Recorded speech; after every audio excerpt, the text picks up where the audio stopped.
What's up, idols? It's Cece Lesson 3. Welcome back to my channel. Thank you so much for clicking on this video. Forgive my change of background and my lack of a mic. I am on the move. I am at Bay's place, and it's really hard to bring everything with me. My camera, my laptop, my mics, my batteries, the chargers, all that stuff. So I couldn't bring the mic because then I gotta bring the mic stand, and I don't know where to put that, so sorry. I want to make this video because I have been desperate to talk about this Johnny Somali situation. I know I'm late, but in my defense, there's been a lot going on the past few weeks. Between the depression and being sick, and then Bay surprising me being here, and everything going on in the States. There's just been a lot, okay? So I've been staying offline. I haven't really been totally up to speed on all of this because Marika's actually the one who first told me about what was going on, because before all this, I only knew him as that clown streamer who got beat up in Tel Aviv for like harassing people, and he got beat up by like cops and stuff. I didn't even know about Japan and now South Korea.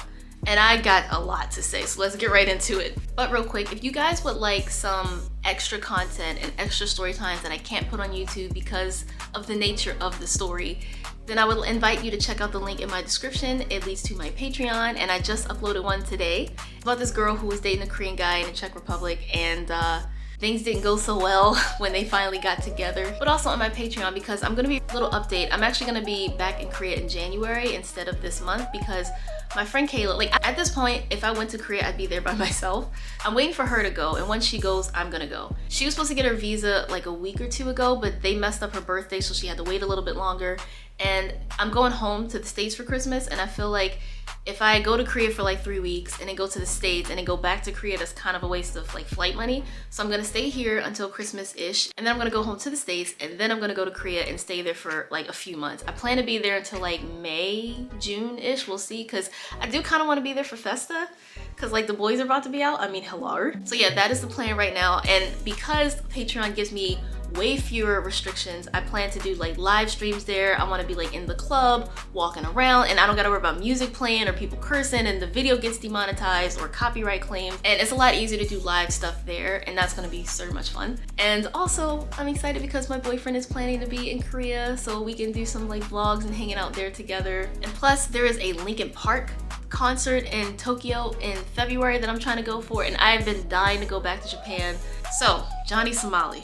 There's so much to say, oh my gosh. Like, I hate the fact that IRL streams, like I've seen a lot that are really cool, and these people capture like everyday good encounters with strangers and sharing food and helping them with directions and stuff. Like, I've seen a lot of good in IRL streams, but I've also seen a lot where people just harass people and call it content. Like this kid in like Ocean Drive who just takes people's food off their table while they're eating and then films their reaction and calls it content.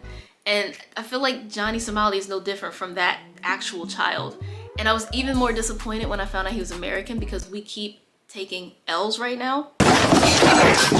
And I was even more disappointed when I found out he was black, because one thing that I feel like is really unfair about the way society functions is typically if one white person is acting out, it's just that one person acting out, right? But if it's a minority acting out, then suddenly we all get blamed for it, and it's so frustrating.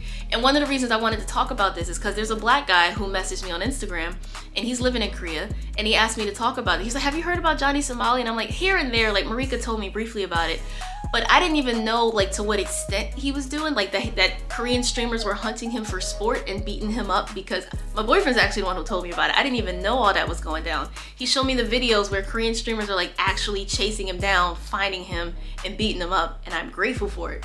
But yeah, he said that one of the things that really sucks about this whole Johnny Somali thing is he's noticed there's like a tick and like racial slurs towards certain people, and like they bring up Johnny, which, you know, he sucks and he's a clown, but then they say like this is how they are and this is what black people do. Hookin, that's black people in Korean. And it's annoying because I was like, why do we all always get dragged down with this? So like he was going into like his life as a teacher over there, and how a lot of people are being more tense towards some people of color over there because of it. So yeah, for those who don't know, my mind's all over the place. I've been wanting to talk about this for a few days now. Johnny Somali is from Arizona. He's like 22 or 24 or something, so he's young and stupid. I'm not gonna lie, when I first heard about everything, I expected him to have like, I don't know, at least 500,000 subscribers or something. He's doing all this for not even 20K on YouTube. He got banned on YouTube, I think banned on Twitch, he got banned on Kick. Do you know how bad you gotta be to get banned on Kick? And I think the only platform that'll have him is Rumble right now.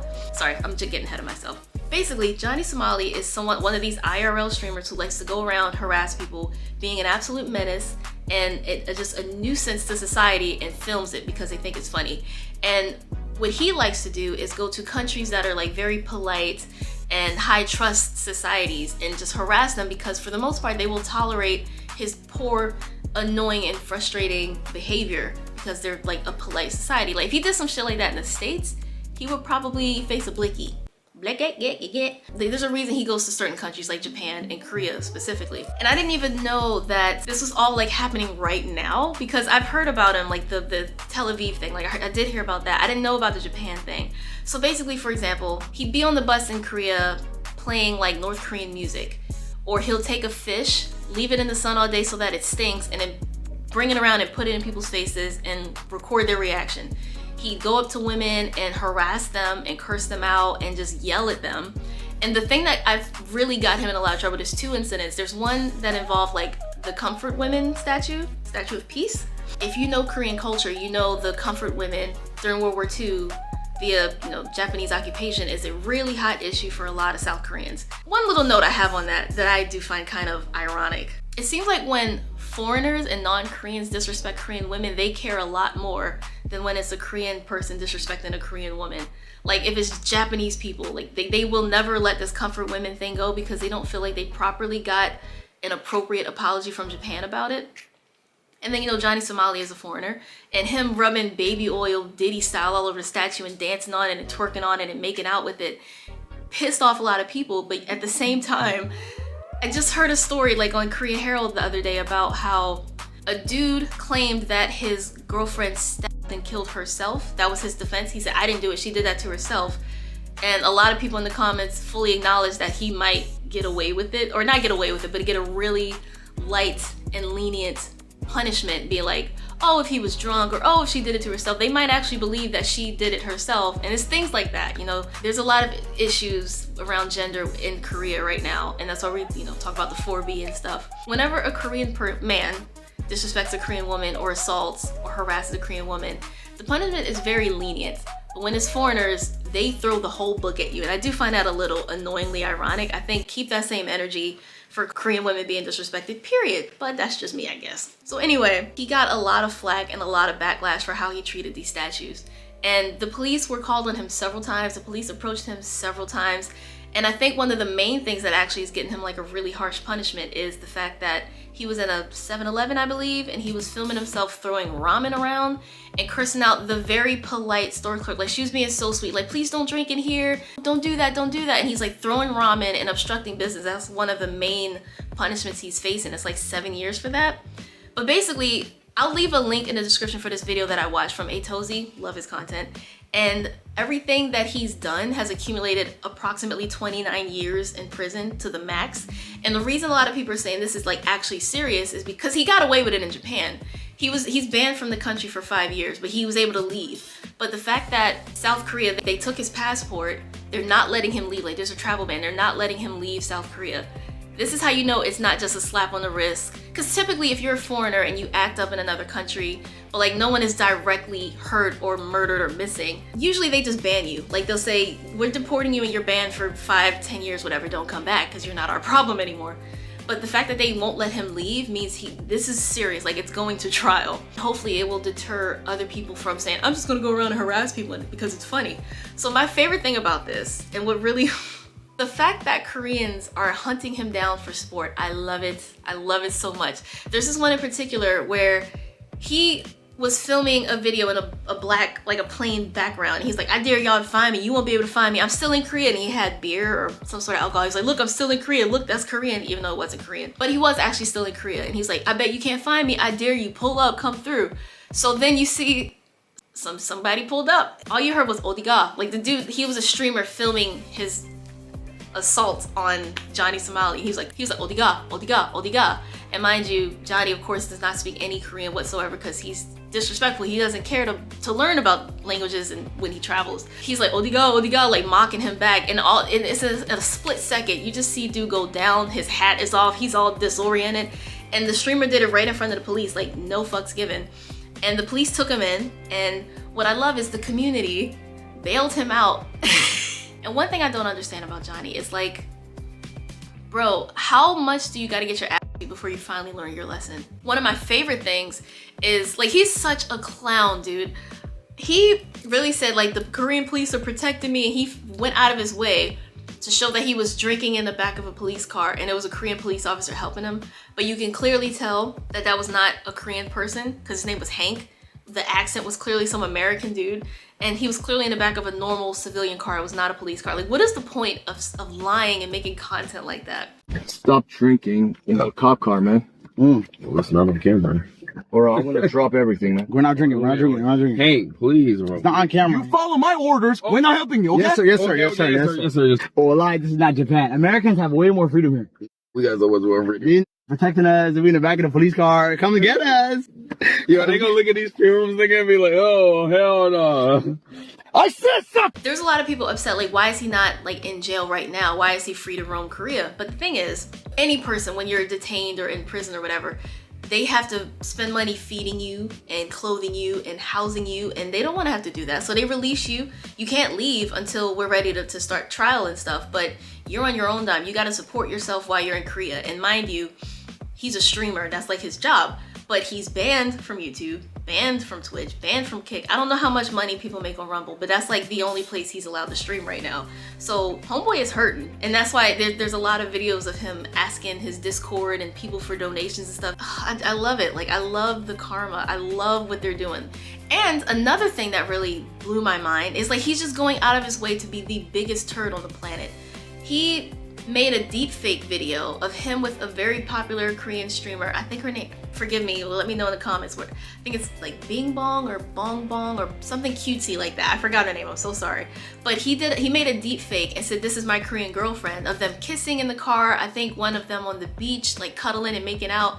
And she streamed herself going to the police station to file a report because, like we've been talking about recently on this channel, Korea finally made it a crime to distribute deepfake videos because it's a really big problem over there where a lot of Korean people are taking their faces off of social media because it's very easy to make these deepfakes to make it look like you're doing explicit, inappropriate things and it's not really you. And unfortunately, a lot of kids are the victim of that, and a lot of women and Korean celebrities are a victim of that. So they finally made that illegal, and that's just adding to his penalties in prison. It's refreshing that a country like Korea, of all places, where usually crime is pretty lenient, you know, like you can unalive someone and you can be out in like 12 years, which is, it blows my mind as an American. They're throwing the book at him. They're literally, their parliament is making new laws to punish him more harshly. And another thing that pisses me off, like I was saying with the guy who DM'd me on Instagram, black guy living in Korea now facing more racial tension because of Johnny Somali. There was a couple, I think she's a Korean girl and a black guy, and they live in Korea together. And they tried to make him apologize, like, bro, you're making us all look bad, like this is not helping anybody.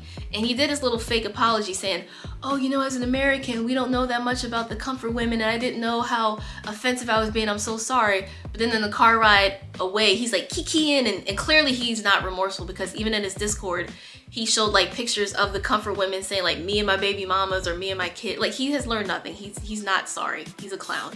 It's just things like that. It just sucks how it affects more than just him. Like, it affects a lot more people. My favorite one was when the guy like did that super run jump kick, and he beat up like Johnny and two of his goons with him, and the guy records, oh, legend. And what's worse is it's not even just Johnny, like his whole crew is doing this. There was this video of some guy, I don't know his name, but he's like in Johnny's crew, and they were outside of the same 7-Eleven where he was throwing ramen and acting like a child. They were just harassing women. He said, shut your stink, you got that sashimi pussy, like shut up, you stink, bitch. But like just harassing her and yelling at her and cursing her out in front of the same place. So another obstruction of business charges, likely. It's just like, who is watching? Like, who is entertained by that? Sometimes I really worry that the internet is just ruining us. It's ruining how we interact with people. It's ruining empathy and sympathy and the ability to care for other people and just be kind to people. Like, it's just, we get so desensitized to awful behavior. When people film their own crime, it's just chef's kiss. It's just like, you're such an idiot. One thing I do know about law and crime and stuff is remorse usually goes a pretty good distance. That's why, like, and you know, if you watch murder shows and stuff, like a lot of people do, you see like the footage of sentencing when they have like impact statements from the victims, and like before sentencing, the convicted guy can say, oh, you know, I'm really sorry for what I did. I'm so sorry. I know I'll never bring this person back, and I'm so sorry. It's like that in Korea where you do the public apology, or like the bow of shame. If you apologize, it can go a long way. And the fact that he apologized in Japan and clearly did not mean it, because even in Japan, he was talking about the atomic bomb and Hiroshima, Nagasaki, like just being very offensive. And he did his fake apology in Korea too. Like, you're not even remorseful. So I don't think any judge is gonna be sympathetic to him in any way, shape, or form. And even on Discord, like one of his people leaked it or something. I don't know how it got out, but I love it because they were like trying to help him escape, because they know like this is serious. It's not gonna be like in Japan where you can just flee and leave, because Korea is a very high-tech society. Like everything is digital. Like even he doesn't have his physical passport, but they did give him like an emergency one or something, probably for like identification purposes. And he's like, look, I got my passport, bragging about it, but that's not gonna get you nowhere. Everything is digital. So his friends in his little Discord, which by the way, friends don't let you do stupid things. These people are not your friends. They do not care about you. They're watching you ruin your life and laughing at you for it. They're telling him, oh, maybe if you do leave, bro, like don't go through Seoul, don't go through Incheon. You should try to go to like Jeju. They told him to take a train to Jeju. You are so dumb. You are really dumb. For real. I've never heard someone tell you to take a train to an island. That's fun. They were telling him like to go to Jeju, and he could probably leave through Jeju. You're not gonna make it to Jeju. Like, they're not gonna issue you a ticket, dude. They're gonna see who you are and be like, you can't leave. And I'm a little bit annoyed because part of me wanted to wait until sentencing to talk about this, but that's probably gonna take months, maybe a year, who knows. But they're clearly building a case against him. And what's so funny is when you stream your crimes, when you record your crimes, the police, you're building their case for them. The police would come up to him describing things he's done in the past, like, because this is several incidents of him harassing people with the statues and in 7-Eleven and on the streets and chasing streamers and getting beat up for it. And they're saying, oh, we saw you do this. And then literally recording somebody's phone of him like, oh, this is when Johnny was throwing ramen. This is when Johnny was yelling at women, and they record it, and this is evidence for their case. You're filming your own crime. Like, I do love when people learn about consequences, because a lot of people, for various reasons, are about to find out about certain consequences of their actions. Oh, I think, actually, I take that back. I think one of my absolute favorite moments of him getting, like, knocked out, they were in Hongdae. I could tell exactly where they were. Like, that street where when H&M is on your right and you cross the double sort of street with shops and shops, and you walk up, and then that's where the clubs are in front. Him and one of his other little clowns are, like, filming themselves, just talking and being loud and obnoxious. And this one dude, the most unassuming man who is my hero, glasses and everything, he looks, you know, so polite and so put together, and like he's not gonna just attack anybody. You see him like wind up and just boom, and I was like, oh my god, like it came out of nowhere. And then, like, you know, you see like the chaos angle from the camera, and then you see him just calmly walking away. It reminded me so much of when Will Smith just walked up to Chris and slapped him and then calmly walked back to his seat, which clown behavior. But this guy was my hero, because what's so funny is you could tell that him and his little friend were clearly very scared of this guy, because they're following him, cursing him out in English, which, you know, he probably doesn't understand the insults anyway, so. And they're filming him like, you little bitch, come back, what you running from? He's calmly walking away. And then you see one of Johnny's friends like try to sneak up on him, and like homie just handled his business. Like, that's another thing too. A lot of Korean men are very skilled in combat. They all have to do military training, so like you gonna fuck around and find out. Even the few times the guy would stop and look at him like, what, you want to fight me? You want to swing? They would kind of stop and back up and be like, pussy. Like, if you're gonna be a nuisance like that, you should at least learn how to fight. That goes without saying, right? Like, what is fun about harassing people and getting beat up for it all the time? Like, how is that fun for you? But yeah, the fact that this became a thing, that people were like hunting him down and streaming it, just chef's kiss. And then somebody, I don't know if this is true or not, but somebody said that the way he was found was on some Andrew Tate type shit because there was like a pizza box or something in Songham or Songnam, and there's one of the only ones open 24 hours, so they knew he was in that area and they found, I don't know if that's true or not, but I would love it if that is. Just like people said like Andrew Tate wasn't actually caught because of the pizza, but it's still something I just want to believe because it's funny. But yeah, I guess we'll probably be talking about him more because he's like a hot issue right now in Korea, and I just feel like he makes people of color look bad. He makes Americans look even worse. He makes streamers look bad and YouTubers and content creators, because not everybody is like that. But all that, it's because he's like, I do this for money, for clout. I'm a psychopath. I don't care. And it's like, what clout, dude? Like, you have nobody watching you. Like, he had such few views. Like, people are just watching you destroy your own life and calling you a clown for it. That's all it is. Was it worth it? It's gonna cost a lot for him to fight this, especially since it's such a publicized case. Like, no Korean defender is really gonna want to help you unless they're gonna make a lot of money off of it. Yeah, good luck, buddy. Oh, fuck, buddy. One thing that I found also incredible is there's so many memes going around of him working in like a cabbage field or whatever, and the reason for that is because apparently South Korea has not outlawed like forced labor yet. You know how like you're sentenced to years in prison too, but you're also like fined and you have to pay monetary, not reparations, I don't know, you have to pay like a fine and give money back to the people you've wronged. You know, if he gets like the worst sentence imaginable, like the most harsh sentence imaginable, he would be forced to pay off the damages and to pay back money to the people he's wronged. If he can't afford that because he's only a streamer and he's in a foreign country where he's not allowed to legally work, he may be forced labor. Like, that might actually happen, and that is hilarious. Because wherever there's like a worker shortage, that's where they put some prisoners who can't pay what they owe. Anyway, I don't want to ramble too much, but you know, people have asked me to talk about this, or they ask what I think about Johnny Somali, what do I think about the Johnny Somali situation, and I'm sorry this video is so late because I know this is all like weeks old now, but I've had time to process my thoughts and emotions, and I feel, yeah, this is how I feel. Thank you guys so much for watching. If you did, remember to like, comment, share, and subscribe, and I will see you guys next time. Annyeong!